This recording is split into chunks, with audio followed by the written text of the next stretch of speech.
Sanibonani molweni ndenamkela kweSCTV ngesixhosa. Usibongile ke ziyamkhalela kwaDlamini bethuna ugcina umfuna ehambile. Uqale ngokumxelela uba kuthiwe naye uzomenzela izinto ngoku. Usibongile uthe ethi ipriority yakhe njena nguwenzini wathi ugcina hayi kungayozibuzela kuMedem uba ucima mna ndidlala ngawe. Hayi ke ugcina wabe sevakashela ke uNomalanga kwakhe apho afike wamxelela uba ke njengomuntu ozotshata urhayela kumba akathi spoiler kancinci mabahambe baye kwenza inzipho besebenza nemasaji wabe sesithi ke udinga noba yena akahlambe iwigs zakhe wabe sesithi ke ucela nanezakhe afuna umenzela i-treat yakhe. Hayi ke wathi ke uMalanga uzomnika ke kanti lonke lixesha ziyonikwa uSibongile uba azihlambe. Utshile ke uSibongile into yoba yena zange wazihlamba iwigs wathi ke ugcina yonke into inesiqalo and uzomxelela uba kwenziwa kanjani. Nyani ke wamxelela and uSibongile wayibamba yonke le nto uba kuzozenza kanjani. Wamxelela ugcina uba uzoqala ngeziphi ugqibele ngeziphi. Wazihlamba ke uthelesele ezenekile ke ezi ke ezizoqala bezizikagcina wabe sishiyisa sokhe ezi zikaNomalanga.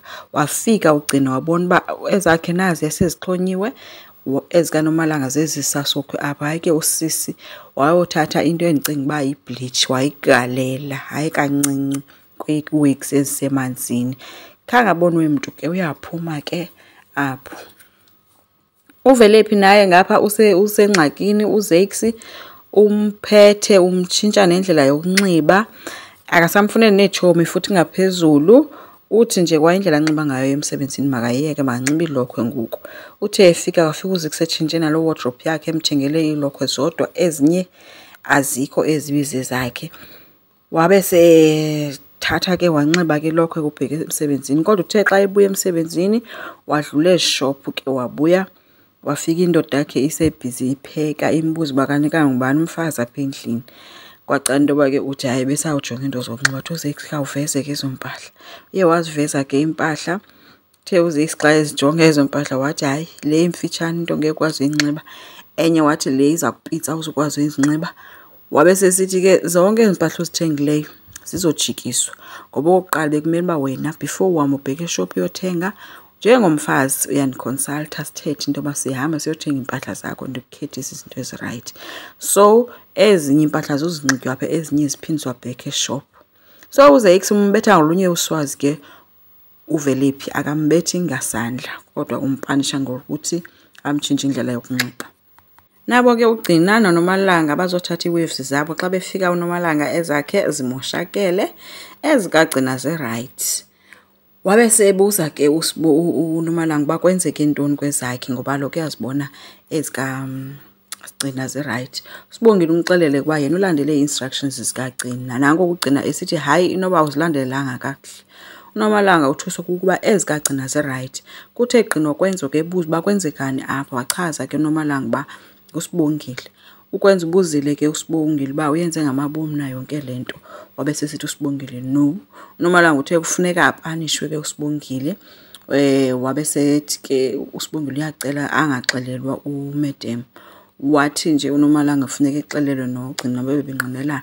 Wathi uKwenzo hayi akho sidingo soba kude kuyoxelelwa umamakhe ngalento. Akadikwa ke ugcina ngoba kaloku ufana nofeyileyo xa ngaba engazugxothwa uSibongile okanye uphethini engazuyazi yonke le nto lena. Ngoba nanku eKwenzo emnqandela uvele wajonga le obeka izandla lesinqeni edikiwe. So uSibongile ke uthe xa ephinde ebuyela kulaa ndlu behlamba kuyo izinto wafika uKwenzo eme ngasefestileni njengomuntu obukeka nestress wesembiza ke Kwenzo. Wabuza uba uNomalanga ukhona na wathi omnye nowa ke kuse-penthouse.